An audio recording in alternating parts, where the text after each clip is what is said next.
My grandson David faced his inaugural winter this year, marked by a record cold day according to the weather report. Concerns for David and his mother, Yvonne, crept into my thoughts. I worried that the frigid night might have taken a toll on her health.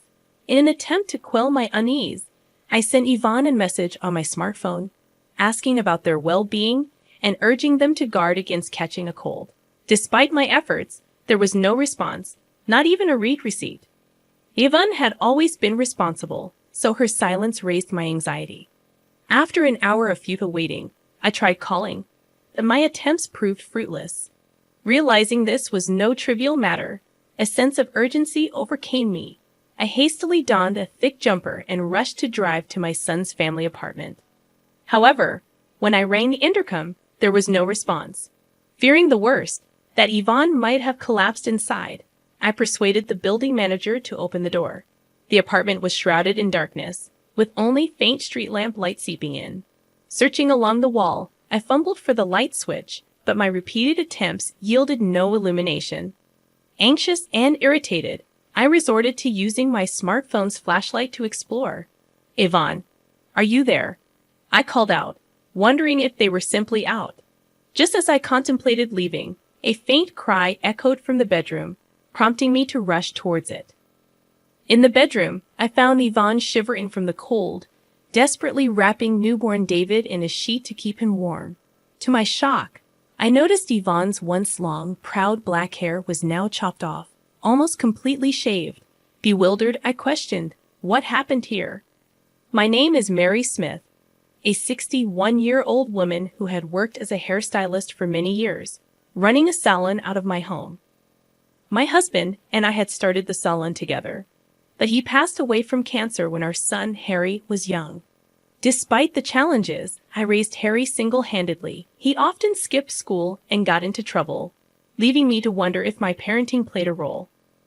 One day, Harry surprised me by expressing a desire to become a hairstylist. Initially shocked, I decided to support him in this newfound interest. After graduating from cosmetology school, Harry became an apprentice at a senior's salon, where he met Yvonne. Their relationship blossomed, and soon Harry proposed to her, declaring his intention to marry. Meeting Yvonne, with her long black hair and bright smile, left me instantly liking her. A year after their marriage, Harry aspired to start his own salon. Despite his relatively short time as an apprentice, he exuded confidence as a hairstylist. Yearning to establish my own space and showcase my skills, I felt a tinge of concern. Drawing from my experience, I understood the challenges newcomers face in the industry. However, I couldn't dismiss the earnestness in Harry's eyes as he spoke about his dream. Curious about his financial standing, I inquired about his savings. Harry shared his bank book with a troubled expression and a sigh. Despite having a stable income, Harry's spending mirrored his earnings, leaving him far from accumulating enough to launch his own business. He had been squandering a significant portion of his earnings on leisure activities. While I contemplated advising him to reconsider, I chose to reassure him, saying, "Don't worry about the money. Enjoy indulging yourself." Perhaps it was my way of compensating for the loneliness of my fatherless upbringing. Confiding in my late husband's portrait, I revealed that I hadn't touched the life insurance money he left behind, reserved for Harry.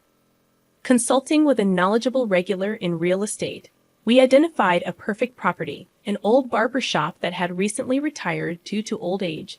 Another regular offered her husband's assistance during the renovation, and with my son, who was studying architecture, home for the summer break, we got the construction underway. Upon receiving approval from the health department, the salon opened surprisingly quickly. Grateful for the support, I acknowledged that setting up the business wasn't something I could have accomplished alone. Handing Harry the bank book containing the remaining inheritance, I emphasized its purpose for his business expenses. With more than half the funds remaining, I urged him not to waste it. Harry chuckled in annoyance, assuring me he understood, and Yvonne, with a bright smile, promised to keep a close eye on his spending. With Yvonne's help, I felt relieved from worries and decided to oversee their business from a distance. However, my optimism waned as Yvonne occasionally updated me on their progress. 3 months after the salon's opening, she confided that Harry seemed disengaged, causing a decline in customer satisfaction and a loss of clientele. Perplexed, I couldn't fathom what had changed so rapidly. Yvonne explained that Harry, initially confident that his skills alone would attract customers, had overlooked the importance of customer service in running a salon. Realizing that Harry lacked this fundamental understanding, I grew concerned about the future success of their venture. "So, what's Harry up to now?" Yvonne explained that he's frustrated about the lack of customers and spends his days drinking. She expressed concern that if he doesn't get his act together, they'll lose even more clients. Currently, she's handling the existing customers, but with the continual drop in reputation, the business is on a downward spiral. Listening to Yvonne's worries, I felt a similar sense of despair. Promising to address the issue, I assured her that I would have a serious talk with Harry the next time I saw him. Grateful for the support, Yvonne bowed deeply, brushing back her long black hair. Trying to lighten the mood, I complimented Yvonne on her stunning hair, and she proudly shared that she had been growing it out since middle school for hair donation. She explained that it involves making wigs from real hair for children who have lost their hair due to congenital diseases, illnesses, or accidents. Yvonne had been growing her hair with the intention of donating it to organizations involved in this cause, expressing the joy of being able to help someone. Moved by Yvonne's passion and dedication, I commended her for such admirable actions, especially considering her young age. As the conversation unfolded, Yvonne revealed that 6 months into her marriage with Harry, she became pregnant. Despite being conscientious and hardworking, she continued working at the salon until the last month of her pregnancy, supporting the family while Harry's attitude worsened. Feeling my own shortcomings as a mother, I decided to check on their salon one day after finishing work early. I encountered Harry as he was about to leave for a drink, dismissing the lack of customers as normal. Attempting to make him realize the impending fatherhood, he shrugged it off and left. Inside the salon, I found Yvonne cleaning the floor. Having managed just one customer that day, despite her exhaustion, she smiled brightly. Concerned about her well-being, I sternly emphasized the importance of proper nutrition, especially for the baby. Yvonne teared up and thanked me, expressing gratitude for the support. Learning from Yvonne that the salon was struggling and Harry was spending money recklessly, I couldn't help but feel that giving him the bank book was a mistake. The situation seemed dire, and I couldn't shake the frustration and disappointment in Harry's lack of responsibility during such a crucial time. I found myself regretting my decision. Despite being occupied, Yvonne never neglected her hair care. As she gently stroked her belly, she expressed her desire to teach her child the joy of helping others. It dawned on me that I wanted to support her, especially since my son wasn't contributing much. Recognizing my shortcomings in raising my son, I decided to assist Yvonne at their apartment. Acknowledging the inconvenience, Yvonne would apologize, but I assured her not to worry and encouraged her to focus on the baby. I felt responsible for not raising my son properly, leading to Yvonne's suffering. It seemed like my way of atoning for my past mistakes. Towards the end of summer, Yvonne went into labor earlier than expected, and she was rushed to the hospital. Unfortunately, Harry was nowhere to be found, unreachable despite my attempts to contact him. I sent messages, but there were no replies, not even read receipts. It left me bewildered about his whereabouts during such a crucial time. With Yvonne's parents no longer around, I became the sole person there for her. I reassured Yvonne during the challenging childbirth, providing encouragement as she bravely faced the process. After a long and difficult labor, the sound of the baby's cries overwhelmed me. "He's born." "You did it, Yvonne." I was moved to tears, but Harry, who should have been present, never showed up. Meanwhile, my grandson David was experiencing his first winter, and the weather report indicated a record cold day. Concerned about Yvonne and newborn David, I sent a message that night, but there was no response, hastening my worry. After attempting to call without success, I decided to visit their apartment immediately. Upon arrival, the place was shrouded in darkness. Considering the possibility of a family trip, I rang the intercom, but there was no response. Fearing for Yvonne's well-being, I asked the building manager to open the door. The apartment was dark, and my attempts to turn on the lights proved futile. Using my smartphone's flashlight, I called out to Yvonne in the living room, receiving no response. As I was about to leave, a faint cry of a baby reached my ears from the bedroom. Rushing towards the sound, I discovered Yvonne shivering from the cold, wrapping newborn David in a sheet. To my shock, her once long, proud black hair had been roughly cut off, and her eyes, red and swollen from crying, looked at me helplessly.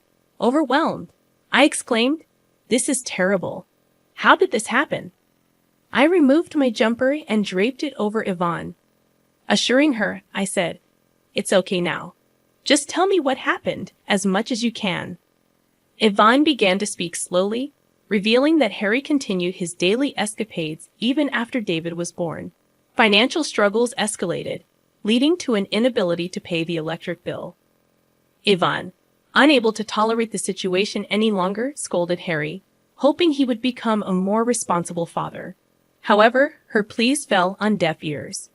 In a fit of rage, Harry grabbed a pair of practice hair-cutting scissors and started cutting off Yvonne's hair. Initially resisting and telling him to stop, Yvonne ceased her resistance, fearing any further struggle might accidentally harm David. Harry mocked Yvonne, stating, "Now you won't be able to show your face in public."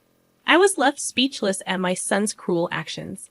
Yvonne apologized, blaming herself again, but I reassured her, expressing that it was not her fault. I hugged Yvonne tightly, tears streaming down my face. The whole situation was a result of my overindulgence in raising Harry. My heart burned with shame and anger at my own failings and my son's inability to empathize with others. Taking a deep breath, I called Harry. "Hey, Mom, long time no talk. What's up?" Harry responded casually, and I inquired about Yvonne and David's well-being. There was a brief pause in his voice, and he claimed they were in Hawaii and would be back next week. Despite knowing he was lying, I responded positively. Reflecting on the years of taking care of Harry after losing my husband, I felt profound disappointment. Harry's careless use of his father's inheritance and mistreatment of his family shattered my expectations. A week later, Harry called me cheerfully, announcing his return from Hawaii. Pretending to be the caring son, he mentioned souvenirs, but my heart was no longer deceived by his act. Informing the building manager of my plans, I decided to take Yvonne and David back to my house.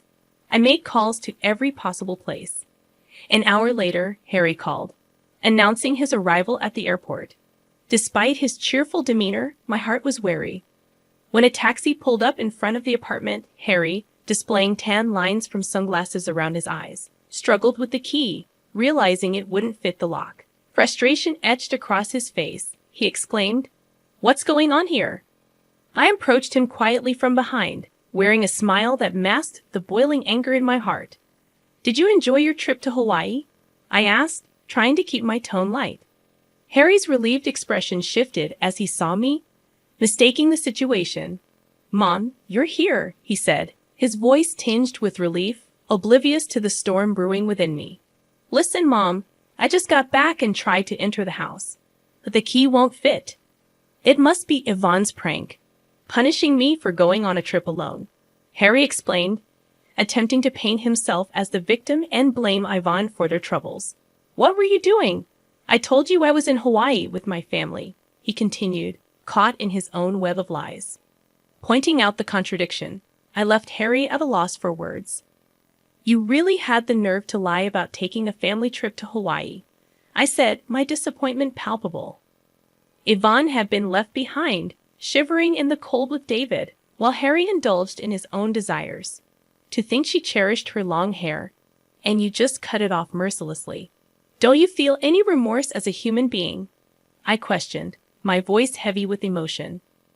But Harry showed no signs of remorse, only theatrics about the cold and his desire to enter the house. It was then that I dropped the bombshell.